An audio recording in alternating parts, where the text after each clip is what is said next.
하나님 감사합니다. 오늘도 또 하루의 삶을 주시고 이 새벽 하나님을 예배케 하시니 감사합니다.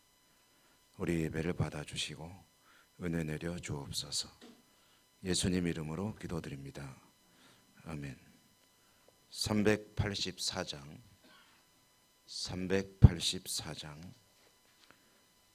통일찬송가 434장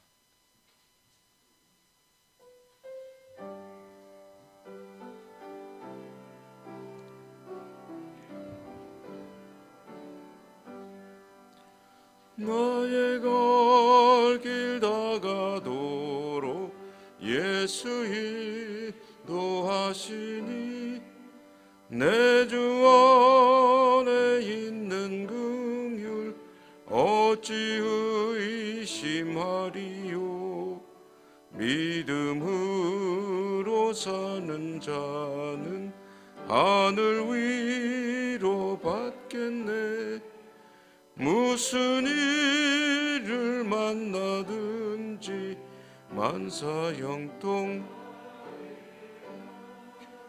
무슨 일을 만나든지 만사형통하리라.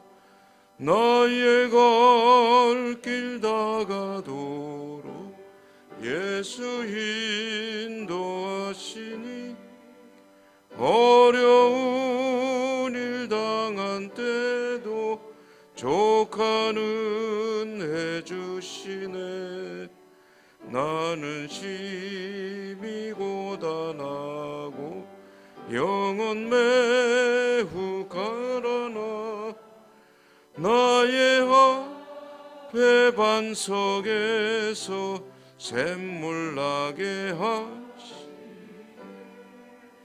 나의 앞에 반석에서 샘물 나게 나의 갈 길 다가도록 예수 인도하신 그의 사랑 어찌 말로 할 수 없도다. 성령 감화 받은 영혼 하늘 날아갈 때 영영 부를 나의 찬송 예수 인도하시. 영영 부를 찬송 예수 인도하셨네.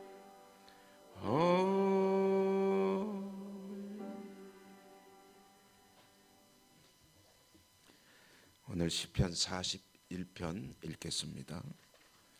시편 41편 1절부터 마지막 절 끝절까지 한 절씩 교독합니다. 가난한 자를 보살피는 자에게 복이 있으며 재앙의 날에 여호와께서 그를 건지시리로다. 여호와께서 그를 지키사 살게 하시리니 그가 이 세상에서 복을 받을 것이라. 주여 그를 그 원수들의 뜻에 맡기지 마소서. 여호와께서 그를 병상에서 붙드시고 그가 누워 있을 때마다 그의 병을 고쳐 주시나이다. 여기를 여호와여 내게 은혜를 베푸소서. 내가 주께 범죄하였사오니 나를 고치소서 하였나이다. 나의 원수가 내게 대하여 악담하기를 그가 어느 때에나 죽고 그의 이름이 언제나 없어질까 하며 나를 보러 와서는 거짓을 말하고 그의 중심을 약을 쌓았다. 나가서는 이를 널리 선포하며 나를 미워하는 자가 다 하나같이 내게 대하여 수근거리고 나를 해하려고 꾀하며 이르기를 악한 때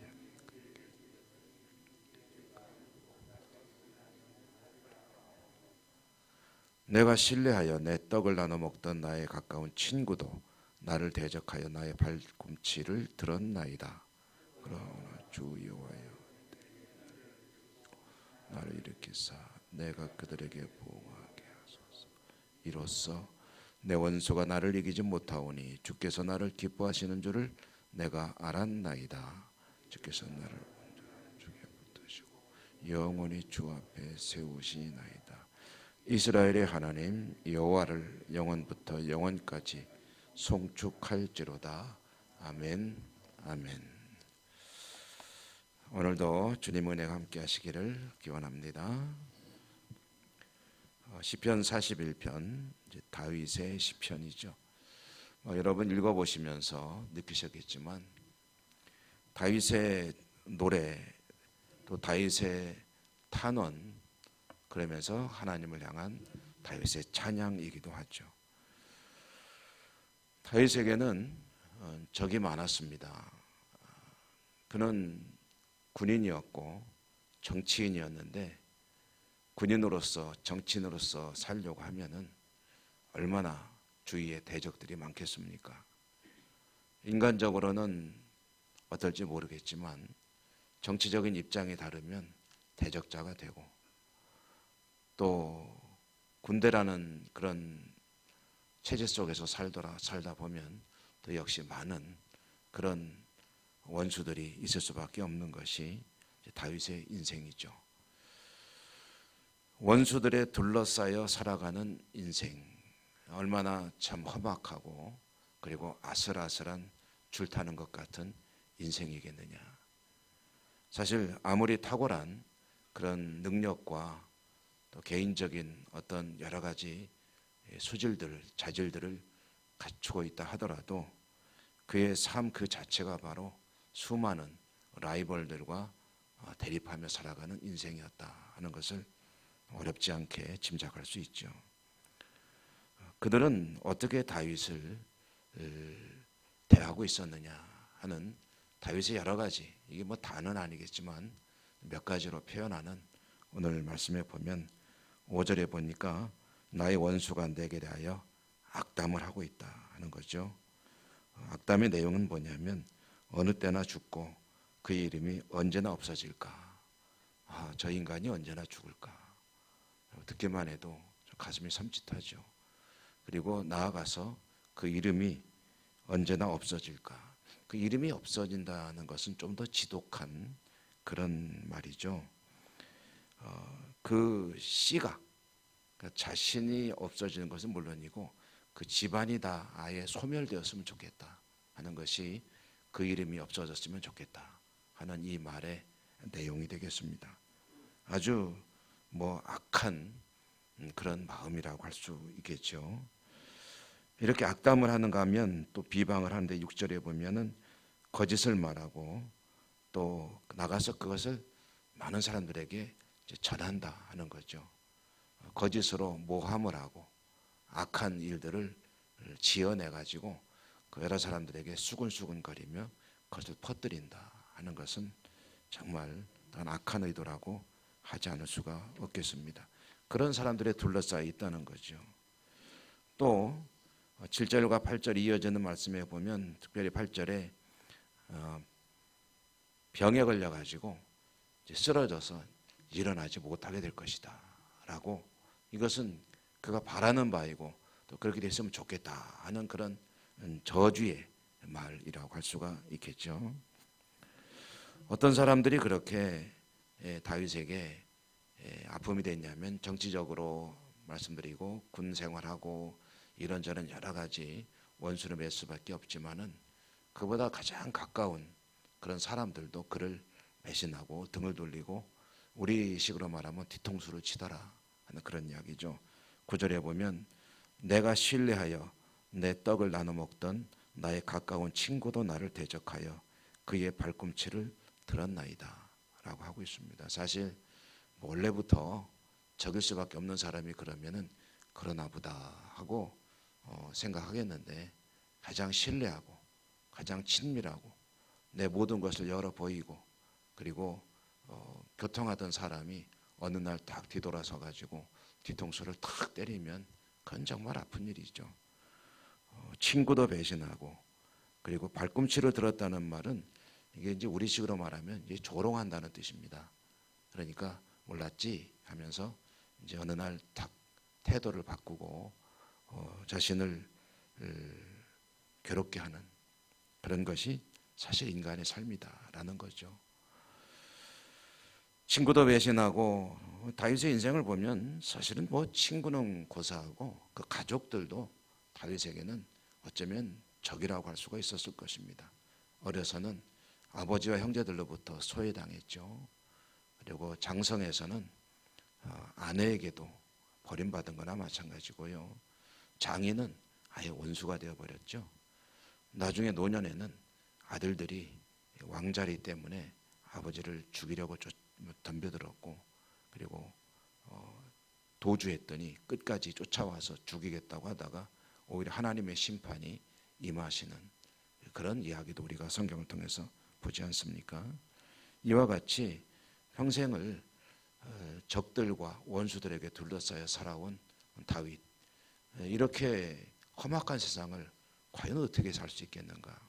사람이 이런 세상 속에서 살아갈 수 있겠는가 하는데, 다윗은 그럼에도 불구하고 하나님의 은혜로 이제 한 세상을, 한 평생을 살았다 하는 것을 고백하고 있고, 그 이야기는 시편에 누누이 이제 이야기가 되고 있습니다. 오늘 말씀에도 보면 하나님이 나를 기뻐하신다. 그래서 그들은 결코 나를 이기지 못한다. 11절에 그렇게 나와 있죠. 내 원수가 나를 이기지 못하오니 주께서 나를 기뻐하시는 줄을 내가 알았나이다. 하나님이 나를 기뻐하신다는 것은 이런 내용도 들어있습니다. 내가 하나님에게 기쁨이 되는 삶을 살고 있으니 하나님이 나를 지켜주시고, 그래서 원수들은 나를 어찌하지 못한다. 하나님이 나를 지켜주시는데 누가 나를 건드리겠느냐 하는 그런 신앙 고백입니다. 여러 가지 어려움에 둘러싸인 그런 인생을 살고 있지만, 어떻게 그 험악한 가운데서 자신의 삶을 영위해 나가고 어떻게 내 인생을 살 수 있을 것인가 라고 스스로에게 또는 누군가에게 질문을 해본다면 11절과 12절이 그 대답이 될 것입니다. 11절은 좀 전에 읽었고요. 12절에 보면 주께서 나를 온전한 자 중에 붙드시고 영원히 주 앞에 세우시나이다. 주 앞에 세우신다는 것은 나를 인정하시고 나를 지켜주시고 나를 돌보시고 나를 높여주신다 하는 그런 말씀이죠. 이것은 결국은 누가 옳은지는 하나님께서 다 판정해 주신다. 악인들이 나를 어떻게든 거꾸러뜨리려고, 넘어뜨리려고 이런저런 여러 가지 시도를 하겠지만, 그런 가운데 내가 내 인생을 살아오고 있지만 그 중에는 나의 가장 가까운 사람들까지도 심지어는 섞여 있지만, 그러나 하나님이 나를 기뻐하심으로 하나님이 나를 세우신다. 그러므로 나는 안전하다라는 이야기를 하고 있습니다. 그러므로 그는 13절이 결론이죠. 하나님을 송축할지로다. 영원부터 영원까지. 아멘을 두 번 하고 있는 것은 아멘을 강조하는 것이죠. 그렇게 될 것입니다 하는 믿음의 고백이기도 합니다. 여러분, 이런 다윗의 인생과 우리들의 인생은 정도의 차이는 있겠지만 크게 다르지 않습니다. 여러 가지 인간관계 속에서나 또는 돈 관계 속에서나 또는 어디에서나 수많은 그런 어려움들을 우리가 당하며 살아가고 있지 않습니까? 때로는 아픔도 당하고 그런 가운데 있지만, 사실 사람들은 약합니다. 그래서 본이든 아니면 여러 가지 사정에서든 서로 입장을 달리하고 때로는 배신을 할 수도 있고, 그런 것이 인생인데, 오직 변함없이 나와의 친밀함을 유지해 주시고 나를 지켜주시는 분은 오직 하나님 한 분뿐이십니다. 뒤집어 이야기하면 하나님이 기뻐하시는 인생을 살면 하나님이 지켜주신다. 사람을 의지하는 것 이전에 하나님을 의지하는 것이 정말 근본이 되는 인생을 살아야 한다. 그런 다윗의 고백이고, 저와 여러분 우리의 삶도 하나님을 의지하는 그런 삶이 되어야 될 줄로 믿습니다. 오늘 하나님만 의지하는 복된 하루가 되시기를 주님 이름으로 축원합니다. 은혜로우신 하나님 감사합니다. 우리들의 인생은 사방으로 우겨쌈을 당할지라도 우리 주님을 바라보며 믿음을 지키고 주님께서 기뻐하시는 하루하루의 삶을 사노라면 주님이 세우시고 돌보시며 보호하시고 인도하심을 또한 오늘 말씀을 통해서 또 깨닫게 됩니다. 오늘 하루의 삶도 또 영원히 하나님 앞에 서는 그날까지도 늘 하나님 보시기에 좋은 삶을 추구하며 하나님 기뻐하시는 그런 성도의 삶을 또 열심히 살아가는 저희 모두가 될 수 있도록 은혜 더하여 주시고 은사와 능력도 더하여 주옵소서. 오늘도 새벽에 나와 하나님 앞에 예배하며 말씀 듣고 기도하겠습니다. 하나님의 약속의 말씀에 의지해서 기도하오니 우리의 기도를 들으시고 응답하시며 축복해 주옵소서. 예수님 이름으로 감사하고 기도 올리옵나이다. 아멘. 하늘에 계신 우리 아버지, 아버지의 이름을 거룩하게 하시며 아버지의 나라가 오게 하시며 아버지의 뜻이 하늘에서와 같이 오늘 우리에게 일용할 양식을 주시고 우리가 우리에게 잘못한 사람을 용서하여 준 것 같이 우리 죄를 용서하여 주시고 우리를 시험에 빠지지 않게 하시고 악에서 구하소서. 나라와 권능과 영광이 영원히 아버지의 것입니다. 아멘. 오늘 하나님 앞에 기도하실 때 말씀을 붙들고 기도하시기 바랍니다. 또한 여러분의 모든 기도 그리고 함께 기도하는 아픈 분들에 대한 기도해 주시기 바라고요. 이 교회의 우리 교회의 회복과 발전과 진보를 위해서 또 교회 학교의 부흥을 위해서 특별히 연세 높으신 어른들을 위해서 기도해 주시기 바라고요. 또 젊은 층들이 많이 와서 더욱더 활기가 넘치는 우리 교회가 될 수 있도록 우리 교회가 준비 잘 할 수 있도록 위해서 기도해 주시고요. 또 피택자들이 잘 또한 준비해서 훌륭한 교회 일꾼들이 될 수 있도록 위해서 기도해 주시기 바랍니다. 코로나 시국을 위해서 기도하시고 해외 선교지를 위해서 기도하시고 지구촌 평화를 위해서도 기도하시기 바랍니다. 이런 여러 가지 기도 제목들을 가지고 주여 한번 힘차게 부르고 기도하겠습니다. 주여